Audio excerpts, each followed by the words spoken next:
quicker the Sussexes leave Britain, the better. It's a reputational suicide. We know we're not dealing with two smart people. It's astonishing to me that Meghan Markle used the court case loss for Prince Harry to send out another email for was never. Meghan gets to do a victory lap. It's a loveless, effed up marriage. Harry sort of revealed it. We thought this meeting was the Sussexes' biggest victory in years. Harry finally got back inside the royal circle. Meghan returned to Britain. Archie and Lilibet saw King Charles again. With Meghan getting back into a royal property, I think the optics of it are horrible. It's a triumph. The Sussexes, notwithstanding how chaotic and scatological they are, they've won. And more specifically, Meghan has won. But today, that so-called victory looks completely different, and Meghan and Harry's marriage is falling apart even more. So let's dive right in. First of all, Prince William is reportedly furious. William's furious about this. Why? Because it's a reward for the treachery, the disloyalty, and the cruelty of Harry and Meghan. The palace still does not trust Harry. Harry left the country with the same broken relationships, the same legal disaster, and even more questions hanging over him. Was this really a victory, or did the Sussexes get one private meeting and mistake it for a royal comeback? It is not quite the PR success that they wanted, because they've been told it's private, and private it shall remain, and that will be the test. The Highgrove reunion was real, and it was important. On Friday, July 10th, it was the first time Charles had seen his California-based grandchildren since 2022, 45 minutes. That's all reports suggest they had. Can 45 minutes really repair relationships that have been falling apart for years? Of course, the reason why Charles wants to see his grandchildren, I understand that, but I think that Harry and Meghan had no right to be on a royal property, but they got their way as usual. And the trust issue is huge. The meeting was kept completely private. Even ask her to hand over her devices before any such face-to-face. There were no television cameras at the gates, no official family portrait, and no detailed palace account of what happened inside. Sources said Charles was adamant that the visit remain private, and Harry reportedly assured him that he would not discuss it publicly. That alone shows how serious the trust problem still is. Why would a grandfather need strict silence around a family cup of tea unless everyone feared what could happen after the door closed? Is Meghan stealing toilet paper rolls in the silver throughout the building? I mean, Out the cutlery. perhaps. Sister. She's got to have some proof that she was there. Before we continue, I want to mention something really quick. Organizing your family's important information is one of those things most of us know we should do, but we keep putting it off. That's exactly why there's the Family Vault. It gives you one place to organize your important documents, insurance, medical information, passwords, and more, so everything is easy to find when it's needed. You'll find the link in the description, or you can scan the QR code on your screen. That's all. Now let's get back to today's story. For Harry and Meghan, the meeting created the exact headline they needed after a brutal week. The court defeat moved down the page. The palace row moved down the page. Suddenly, the story was not Harry losing in court. It was Harry, Meghan, and Charles sitting together again. Meghan seems to be desperate to have the links with the royal family, even albeit in these private circumstances, but it shows that they've still got a bit of an olive branch and a bit of a way in to enhance their royal connections. But what did the Sussexes actually receive? They received a private visit. They did not receive a public endorsement from the king. They did not receive a photograph that could be used for years. They did not receive a balcony appearance, an official role, palace protection on demand, or any promise that they would return as working royals. They did not receive a meeting with William. They did not repair the damage caused by Oprah, Netflix, Spare, the interviews, or years of private family arguments becoming global entertainment. But in the end, of course, you can easily say nobody's won, because this battle in public is a catastrophe for the royal family. And that has been hugely damaging. And what they've said, and is all still on the record, has got terrible reverberations around the world. So the mystery of the royal family and the respect they commanded has been weakened by the Sussexes. The reunion may have softened one moment, but it did not erase the record. That is why the question is now getting louder. Was it really a victory? Or will this reunion become the victory later? Do you suspect that we could see them lash out again? I mean, Harry did lash out after the Ravik's original ruling, the court ruling against him when it came to his government-funded security. If they're smart, they won't, but I don't know we know we're not dealing with two smart people. After all, reports suggest they even brought a camera.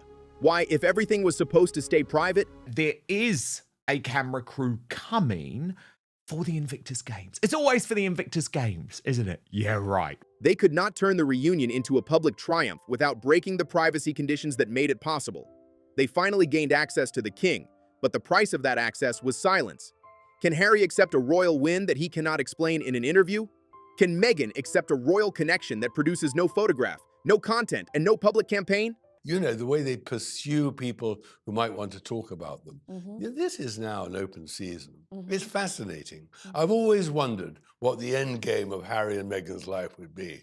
And I think we're now edging towards the chapters of the decline, because the pristineness has now gone. And that's rather interesting. This is why the reunion changes almost nothing. Before we get into how the UK trip affected Harry and Meghan's relationship, we need to go back to something that happened just 2 days ago. Let's be honest, things aren't great either, are they, between Harry and Meghan at the moment? That's an uncomfortable detail from Harry's Invictus appearance. In the interview, Alison Hammond told him that his children and Meghan must be proud of him, and asked whether they told him that every day.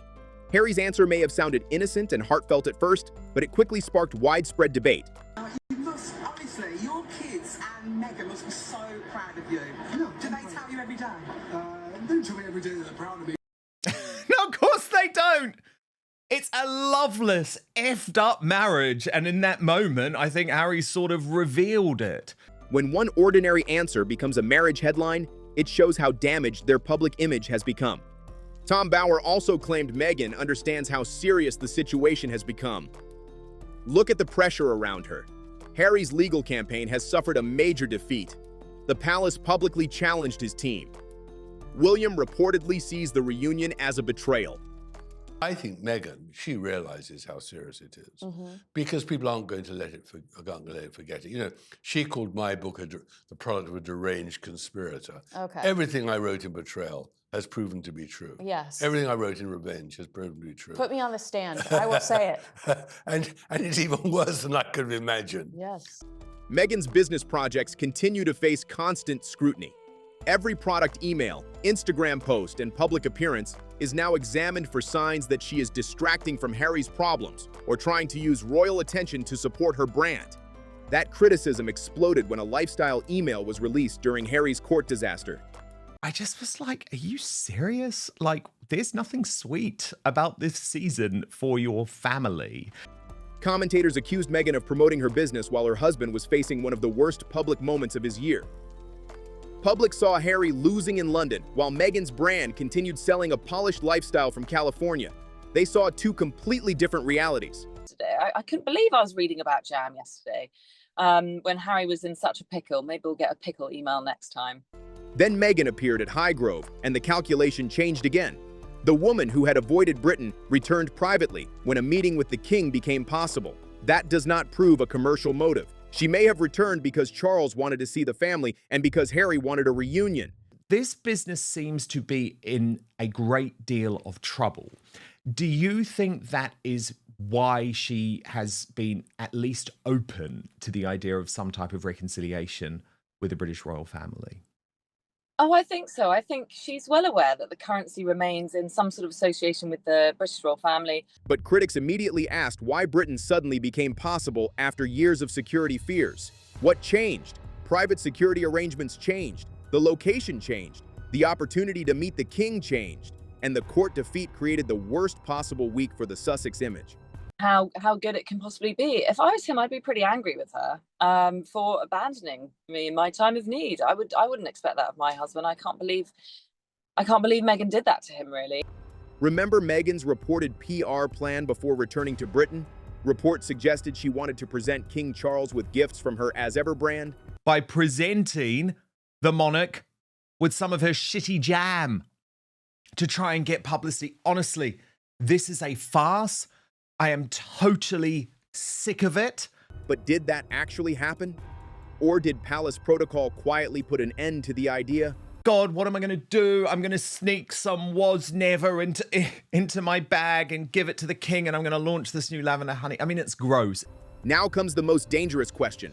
Could Meghan strike again?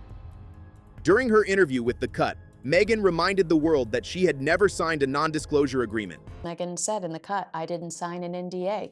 She's talked openly about stumbling upon a diary she kept while she was very briefly a working member of the British royal family. She also spoke about finding an old diary from her period as a working royal. Tom Bowers said the threat of future revelations was real. That does not mean Meghan is preparing another interview, book, or documentary. There is no confirmed announcement. But the possibility matters because the Sussexes have answered previous crises by speaking. After royal tension came Oprah. After private family conflict came Netflix. After years of resentment came Spare. After legal and security defeats came public statements attacking institutions. The question is only whether they go quietly and stay quiet, or whether they scream to earn a bit more money at the royal family's expense. That is the untold answer. Harry and Meghan have repeatedly argued that telling their story is necessary because other people brief against them. The palace sees the same pattern and reaches the opposite conclusion. Every new interview becomes another reason to reveal less, invite less, and trust less. So I think it's the royal family versus the Sussexes. And today, the royal family won. Would Meghan really stay silent if the Highgrove reunion produces no public benefit? Would Harry stay silent if William continues refusing contact? Would they accept that the king offered one private family moment but no royal role? Or would another interview arrive explaining why the meeting was not enough, why palace aides ruined the progress, and why the Sussexes were once again treated unfairly? It is actually a matter of a breakdown of trust. The point about Harry was, can we trust him? And because of all the briefing and the reversals and all the somersaults, what they're really saying is, we cannot deal with this man. We don't trust the fifth in line of succession. A stronger claim about their relationship crisis came from royal reporter Charlotte Griffiths. She said she had heard over the years that Harry and Meghan have stand-up rows and described their relationship as a toxic mess with dramatic highs and lows. I'm sure they have stand-up rows. That's what I've heard. In honesty, I think it peaks and troughs. I suppose like a lot of marriages, but in theirs, the peaks must be very high and the lows must be very low. Yeah. She said some relationships survived through constant arguments, uncertainty, and emotional conflict, and she believed Harry was trapped inside that kind of pattern. Is that fair analysis, or another commentator reading private chaos from public events? There's like a toxicity. Yeah, I'm afraid that's what I think Harry's stuck in, a sort of toxic mess with Meghan. Yeah, it is. It absolutely is. Griffiths added one sharp line that says enough on its own. Harry faced the most damaging legal defeat of his campaign without Meghan beside him. That matters because the reunion briefly covered the legal wreckage, but it did not remove it. Tom Bowers described Harry's position with two brutal words: reputational suicide. It's a reputational suicide. Let's put it no milder than that. Right. And he has now got to find a way somehow to save himself. Bowers argued that Harry had entered court presenting himself as a victim fighting powerful enemies, but left with his own credibility damaged. The judgment rejected the claims. Evidence from journalists challenged parts of the Sussex narrative. Charlotte Griffiths' old communications with Harry became public. The man who said he was slaying dragons ended the week accused by critics of injuring himself. This has been a bad week for Harry. No, this has not been a bad week. It's been a terrible week. Absolutely one of the worst in his life. I mean, it's even worse than when he dressed up as a Nazi. Bowers' wording was aggressive, but the facts behind the crisis are real. Harry lost the case. He publicly attacked the result. The ruling ran hundreds of pages. The financial consequences could be enormous, with further hearings expected over costs. Associated newspapers and other defendants have discussed recovering tens of millions of pounds across the litigation. It's almost as if his life is going steadily downhill. Harry may contest the judgment, but the public result did not give him the vindication he expected. Part of the original journey back in 2014. Some of us have lost more of our hair. Oh my God. Some of us look younger than we did before. Some of us look older. That is astonishing, isn't it? Because that's the moment where it's like Harry of the past would have had a laugh about that, like he's poking fun at himself and the fact that he's lost his hair, but there was radio silence in the arena. Instead, it placed his judgment, evidence, and strategy under even greater scrutiny. But Bowers' strongest argument was not even about the court. It was about trust. They're distancing themselves. He was given the last chance and he blew it. And now he's got to find a way to save himself. He said the detailed palace response to the Buckingham Palace accommodation row carried one devastating message. We cannot trust this man. Think about how extraordinary that is. Buckingham Palace almost never explains private logistics in public detail. Yet palace sources pushed back with a timeline, saying Harry initially declined the offer, later changed his mind, and asked to accept when preparations could no longer be made. Harry's team issued its own version. Is he trying to manipulate the family into feeling guilty or looking bad? I think I told you from day one, I felt like this was a setup. The argument became public before he even completed the trip. This was not just a dispute over a bedroom. A royal residence requires security, staff, food, transport, and coordination. The king is head of state. He still thinks that his dad, at the snap of a finger, can change things for him. Then came the William story, and the image of victory cracked again. Reports now claim Prince William was furious that Charles welcomed Harry and Meghan into Highgrove. William, as many royal watchers, viewed the decision as a betrayal after years of accusations, interviews, and attacks that involved the real royals. We're talking about Meghan Markle, who is pathologically transactional. Right. And I think that this is a wild betrayal I agree. of those loyal members of the royal family who have suffered at the hands of the Sussexes. It's a reward for bad behavior. William was deeply angry and believed the Sussexes had been rewarded without first taking responsibility. These are reported reactions, not a public statement from William, but they matter because William was completely absent from the reunion. Charles opened one door. William kept his door closed. Those two positions can exist at the same time, but they do not create a Sussex comeback. They create another royal argument with Harry and Meghan sitting in the middle. Did Charles help his younger son, or did he create a fresh problem with the son who will inherit the crown? The king is still kind of supporting Harry. I think it's just not good. You have seen what they have done in the past. Learn from that. They have already put a lot of things out there that don't look good for the monarchy in terms of the allegations that Harry is trying to walk back now. Look at what happened after the meeting. There was no dramatic statement declaring that the family feud was over. There was no announcement of another visit. There was no sign that the Sussexes would be included in future royal events. The palace confirmed almost nothing beyond the meeting itself. That silence protected Charles, but it also limited Harry and Meghan. But she doesn't want things to be private. She doesn't want things to look like they have the appearance of still being on the outside if, no one can see that they are benefiting from being in alignment with royalty again. Because the Sussex brand was built on the royal connection. Harry still has no visible relationship with William. The palace still operates as if every conversation could become a future headline. Meghan still has no public royal role. The Sussexes still live in California. Their commercial identity still depends heavily on the royal connection they publicly rejected.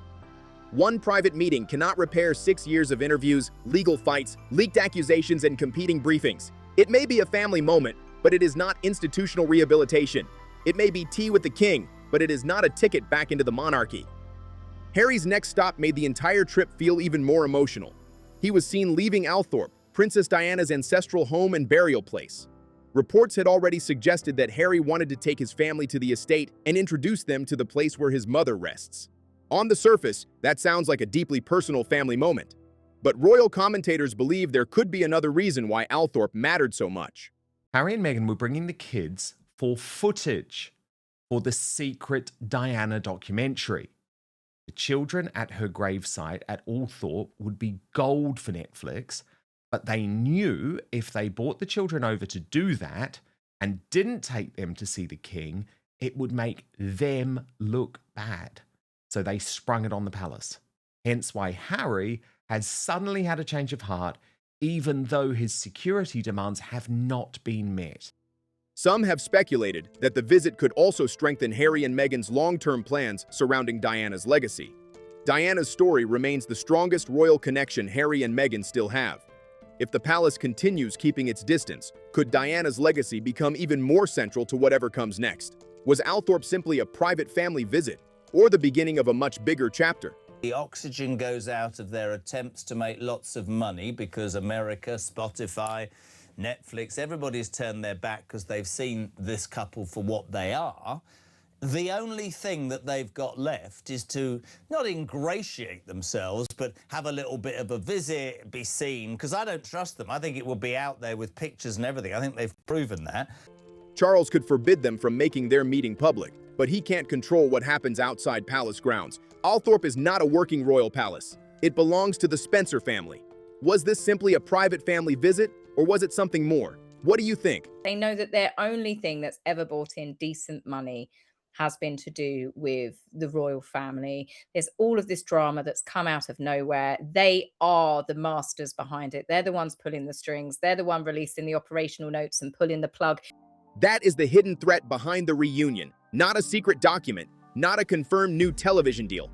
The threat is the history of what happens when Harry and Meghan feel rejected. If she can't get to the royal family, it feels like she wants to get at least to the Spencers and Diana's sisters, and, you know, be seen maybe going in and out of Althorp, or be able to report that she has done, because that's the closest she can get to any kind of currency. They speak, they publish, they accuse, they explain, and every explanation makes the next private meeting harder. So was Highgrove a victory? Yes, in one narrow sense. Harry achieved something he had wanted for years. Charles saw the family again. A private door opened. But everything outside that room remained almost exactly the same. Could this all be a scheme, a setup to blackmail the king into showing up at Birmingham next year, which you've said yourself was the ultimate goal for Prince Harry, to have that royal presence and to give him that renewed credibility next year in Birmingham? William was absent and reportedly furious. No public reconciliation was announced. No photograph was released. No role was restored. The court defeat still stands. The palace trust crisis still stands. The financial questions still stand. The marriage commentary is getting louder.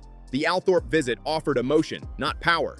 Why did Buckingham Palace feel compelled to confirm that a meeting took place on Friday evening? Was it the Friday evening news dump? Did they hope it would get lost in some, bigger headlines? Good luck with that. What was was it Harry and Meghan saying, we hate all of this, we hate the attacks, so we need for you to release that we met so that people know that we're on good terms? What was the point of, why do we know right now? Why are you and I talking about this?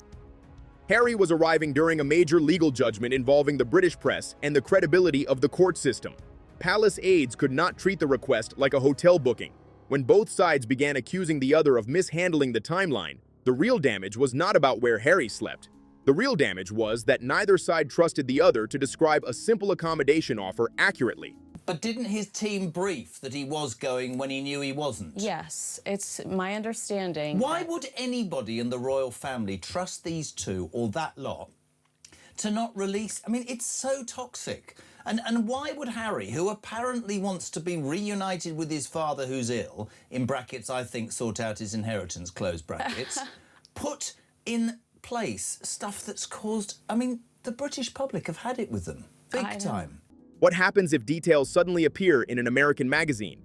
What happens if a future Netflix project describes the atmosphere at Highgrove? What happens if Meghan gives an interview and says she can finally reveal what was said? What happens if Harry explains that the king apologized, cried, promised something, or criticized another family member? Even one carefully placed detail could destroy the little trust that made the meeting possible. Once the Sussex team started to build anticipation for this trip, because it was them, they did, with their numerous leaks, that if they didn't get their way, King Charles is now repositioned as the villain, and then they're back into that convenient space of monetizing their victimhood. So what a difficult position that the palace was in. I'm ridiculously disappointed. I'm angry. That is why the real story did not end at Highgrove. It began when the Sussexes drove away. That is the message hanging over Highgrove now. Will it remain private? And that will be the acid test for the Sussexes and their sort of relationship with the extended royal family. If they can keep all the details quiet, then that might be a step forward in the way that they conduct themselves, going, and particularly relationships with the king, and maybe even down the line with his brother. Charles may love his son, but love is not the same as institutional trust. The king may want contact with his family, but that does not mean palace staff want Harry inside every official process. A private father and son meeting can happen without restoring security, titles, staff, duties, or access. For goodness sake, can't they just meet up for a slice of cake and a cup of tea? That would be something. Yeah, well, why? But they should. But the whole thing from day one has been, will they, won't they? Yeah. And it's basically been driven by the Sussexes. Before we continue, one quick thing. One thing I've realized is that most families don't have their important information organized in one place. That's exactly why I recommend the Family Vault, a simple printable and fillable organizer where you can keep everything from important documents and insurance to medical information, passwords. You'll find the link in the description, or you can simply scan the QR code on your screen. Now let's get back to today's story. Harry may believe the reunion proved he still matters. The palace may believe it proved Charles can be compassionate without changing a single rule. The Sussexes entered Highgrove with the world expecting a breakthrough. They left with one private memory and one enormous test. Can they keep the meeting private? Can Harry avoid turning it into another argument with the palace? Can Meghan resist using the renewed royal link when her own projects need attention? Can Charles risk a second meeting if details from the first one appear in public? What do you think? If there's anything leaks out, then I'm afraid that will not be a good look for the Sussexes. Silence is now the test. Not another angry statement, not another anonymous briefing, not another carefully timed interview. Silence. Because if Harry and Meghan leave Britain without selling the reunion, leaking the conversation, or attacking the conditions, Charles may believe another meeting is possible. It's giving Harry and Meghan exactly what they want, credibility. It erases the hurts that they've caused over the last 6 years.